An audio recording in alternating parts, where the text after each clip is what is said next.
আসসালামু আলাইকুম এভরিওয়ান, কেমন আছেন সবাই? তো আজকে আমরা বাচ্চাদেরকে নিয়ে কোথায় গিয়েছিলাম ঘুরতে এবং তাদেরকে নিয়ে সব সময় ঘুরতে বের হলে আমাদের সাথে কি ঘটে তা আপনাদের সাথে শেয়ার করব। তো এই তো আমি রেডি হয়ে নিয়েছি, রেডি হয়ে নিয়ে আয়নার সামনে দাঁড়িয়ে একটু ঢং করার ট্রাই করতেছিলাম, বাট কোনোভাবেই হচ্ছিল না। তো কিছুই করার নেই, ঢং করা ভুলেই গিয়েছি। আসলে মায়েরা বোধহয় এমনই হয়, মা হওয়ার পর মেয়েরা সব কিছুই ভুলে যায়।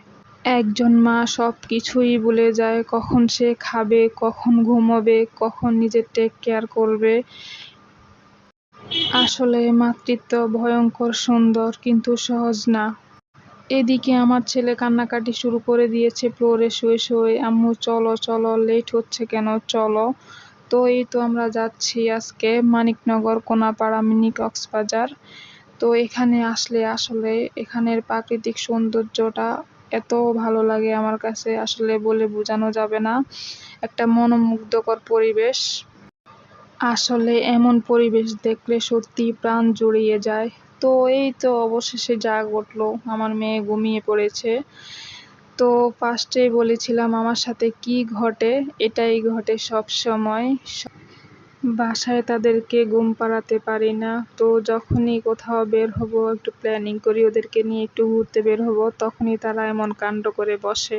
তো সব কিছু মিলেই ভালো লাইফ কাটাচ্ছি, আলহামদুলিল্লাহ। তো আপনারা মাঝে মাঝে বাচ্চাদেরকে নিয়ে এরকম বিনোদন দেওয়ার ট্রাই করবেন, এতে বাচ্চাদের মেধার বিকাশ ঘটে, তাদের অনেক কিছু জানার আগ্রহ থাকে। তো বাচ্চাদেরকে বাসায় একা রেখে খিটখিটে মেজাজের না করে তাদেরকে এভাবে ঘুরতে নিয়ে আসবেন, অন্য বাচ্চাদের সাথে মিশতে দিবেন, খেলতে দিবেন। তাহলেই আপনি আপনার বাচ্চার সাথে সুন্দর একটি লাইফস্টাইল কাটাতে পারবেন। আমরা মেলা ঘুরে ঘুরে দেখলাম, আমাদের দেখা প্রায় শেষ। তো আমরা হালকা পাতলা কিছু একটু খেয়ে নিলাম, খেয়ে আমরা গিয়েছিলাম মিনি কক্সবাজার। জায়গাটি আসলে মিনি কক্সবাজার নামেই পরিচিত, যেখানে অনেক মানুষের সমাহার। আমরা আরো একবার এসেছিলাম, তখন মূলত পার্কটি নতুন হচ্ছিল, শিশু পার্ক। তো এখন পুরোপুরি কমপ্লিট হয়ে গেছে, পাশাপাশি অনেকগুলা পার্ক, এখানে 5-6টা পার্ক।